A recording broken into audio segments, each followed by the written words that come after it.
Welcome back to another episode of Rock Boys Football. Some late night news Wednesday night, and Dill, news that I don't know if it's all that surprising for a lot of USC fans who followed this program relatively closely. Bear Alexander going to take a redshirt year and enter the transfer portal when it opens in the winter.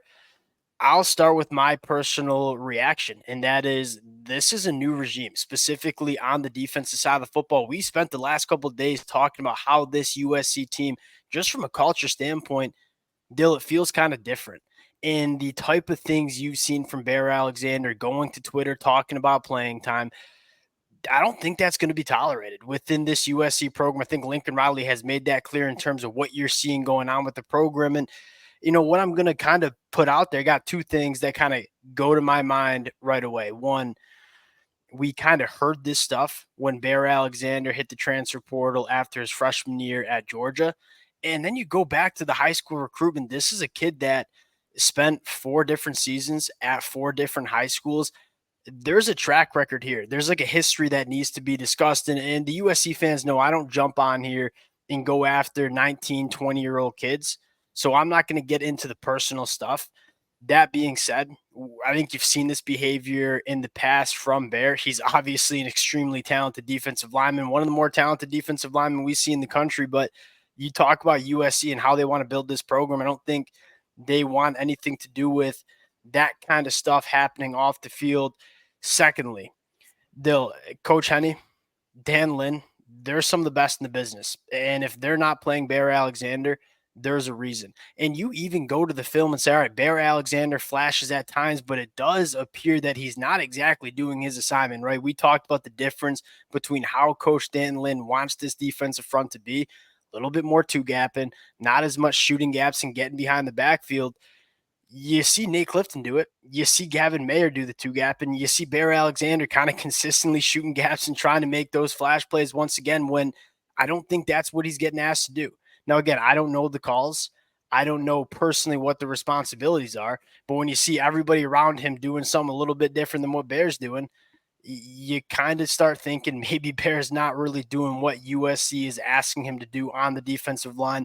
Those are my two personal takes, kind of gut reactions, right? This news just happened 10 minutes ago, so we're just hopping on and talking about it. That's where I'll start it. Now, before we get into a little bit more of the nitty gritty in terms of what does this USC defensive line look like going forward, always want to take an opportunity and just say thank you to the USC fans. Y'all know we love talking this program. The amount of support you guys have shown, the highs of beating LSU, the lows of the loss to Michigan, it means the world. We love talking this program. Appreciate the support more than you guys know. If y'all do enjoy the content, consider subscribing to the channel. And much more importantly, let it fly in the comments section. I know a lot of people have a lot of different takes about this situation. Dill, I'll give you the T-box here. Let's just go with gut reaction to this news for USC. I mean, I think it is what it is, and I'm sure this won't be the last time any program is going to see it. I mean, we've seen it before.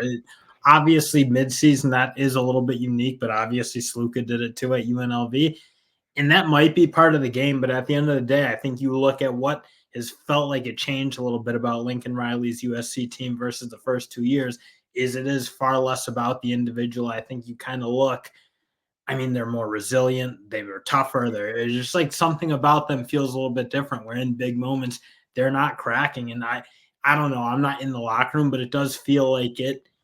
Yeah, we're not in the locker room, but we're on Twitter, and like we see his guardian again. I'm not taking personal shots, but like we see what's going on social media. We see the optics of what's going on, and it's not that hard to kind of get a clear picture in terms of what is going on with Bear Alexander within that USC program. The thing I think I secondly note is you had a transfer from Wyoming who I'm guessing is making an eighth of what Bear Alexander is making in terms of NIL, come in and do the dirty work for USC and earn those reps, right? He played 50 snaps in that football game, Gavin Mayer did. Dill, again, it goes back to Coach Henny Danlin. These are two of the best in the business. They're going to play the players that give them the best chance to play good defense and win football games. And from what we've seen right now, it's been Nate Clifton and Gavin Mayer. Be how they coach and make decisions based on like, will a guy hit the portal? I mean, again, you see, like Brent Venables did what he had to do with Jackson Arnold. I think that's kind of what you do need to do in this world. It can't be about, well, oh, if I don't play this guy enough, will he hit the portal? I mean, At the end of the day, the coaches need to put their best team out there. If they don't, then I think they lose the whole locker room, and then your program just kind of crumbles to nothing. So at the end of the day, if they think that the guys who are playing the bulk of the snaps are the ones who deserve it, that's what they need to do. And it can't be about pandering to it. It's like when Georgia didn't pander to it either. And you see that culture is kind of there. They'll lose some guys for playing time for sure, but it's not going to change what Kirby Smart does. And I think that's why Georgia isn't really going to skip a beat in the same way that maybe some of these other teams have possibly done in the new era. It's kind of crazy that this news comes out Wednesday night because I was sitting there yesterday. I think I told you this. I was watching the USC game back, and I was really considering doing an episode diving into the film of Barry Alexander. We might do that tomorrow in terms of talking about what we've seen from him, because you've also seen a little bit of lack of effort, and it's like you're only playing 21 snaps. Yeah, you're seeing some flash plays, but you're also seeing some unacceptable reps from Barry Alexander. And look, we know this kid is super talented. We know that's not a physical issue that's going on. So that's kind of where I stand from a Barry Alexander case. Let's move on to where does USC go from here on the defensive line, particularly on the inside. Gavin Mayer, Nate Clifton have been doing, I think, a hell of a job. Like, they went toe-to-toe with two of the better offensive lines you'll see in the country, not only Michigan, but I think more importantly, LSU, and did a really good job. And again, are they making the flash plays that maybe Barry Alexander made in 2023? No, but this USC defense is massively improved. I don't think that's a coincidence. Why are the linebackers playing so good? Why is Eric Gentry, what I'm thinking, having an All-American year? Mason Cobb looks much better than he did last year. I don't think it's a coincidence in terms of, hey, Gavin Mayer, Nate Clifton are doing the dirty work in front of them. And I think, secondly, the emergence of Kobe Pepe. Devin Tompkins has given you some good reps.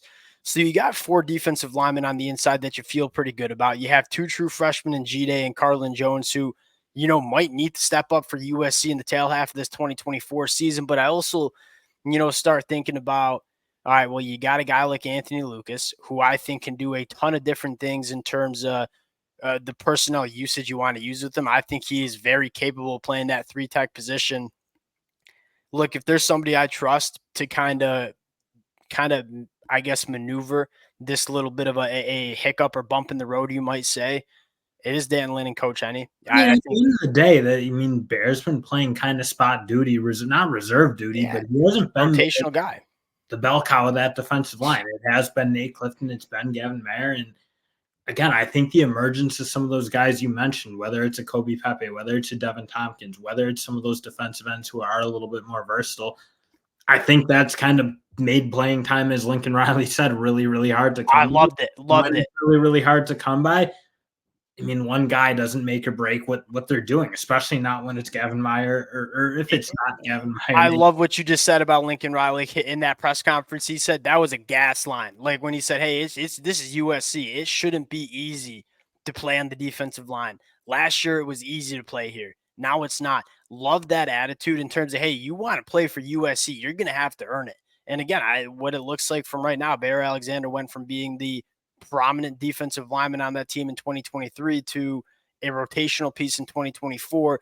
This USC defense is unquestionably better than what it was last year. And they made some personnel changes, right? They added some guys in the transfer portal, but on that defensive line, it's not like they went out and got a ton of different dudes. Like it's a USC defense that's playing better with the personnel that they're going to right now. Dill, quick question. Where do you think Barry Alexander ends up? And more importantly, the market for him come the transfer portal when he's able to enter.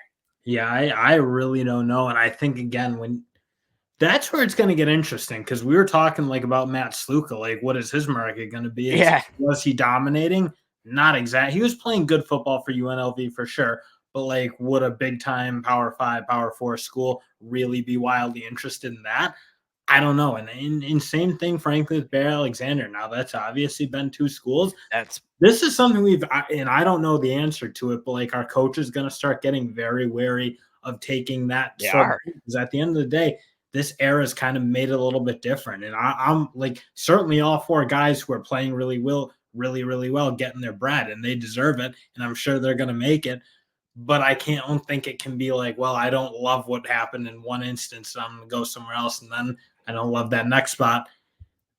I think coaches are just going to have to get wary, and there's no doubt he's a super talent. You're So you're maybe seeing that. right. Like I think when USC took him when he entered the portal for Georgia, like that made a ton of sense, right? This USC defense was a disaster.